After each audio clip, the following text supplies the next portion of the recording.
Hey everybody, this is Josh here from UFit, and today we're going to be discussing a couple of hip mobilizations you can utilize prior to your lower body training days. So as you all know, the hip is a very stable joint, but it's also a very mobile joint at the same time. So prior to our lower body training sessions, we want to do our best to mobilize that hip as best we can. So with increased hip mobility, this affects your ability to do squats, deadlifts, lunges, anything involving the lower body. It'll improve the efficiency of movement as well as the quality of movement. So this is what we're trying to unlock with these two exercises that I'm about to show you. Alright, so to start off, we're going to start with I like to call it a 90-90 internal rotation of the hip stretch. I know it's a mouthful. So you're going to start with the hip at 90, the knee at 90, with the front leg as well as the back leg. Then all you're going to do is just kind of get a nice sturdy base with your hands. I'll get more on the mat for you guys here. And then all you're going to do is kind of pitch back a little bit and have the knee drive into the ground. And that's really driving home that internal rotation component of the hip.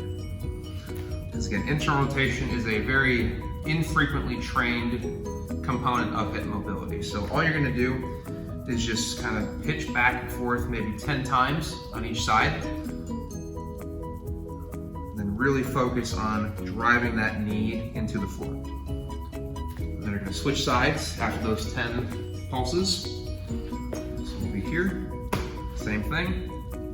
Really focus on that knee, back knee of course, driving into the floor. So it looks like that. And the second mobilization we're going to do is for hip external rotation, so this movement here. So this involves a kettlebell. I suggest grabbing a moderate to heavy kettlebell. So all you're going to do is start by grabbing the kettlebell with both hands. You're going to pick a side. I'm going to start with my left side.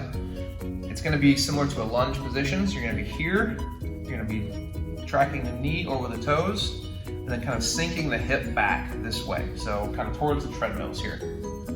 So you're just kind of pulsing again in that forward and kind of out to the side motion. Go about 10 pulses on this side as well. And then you're going to switch.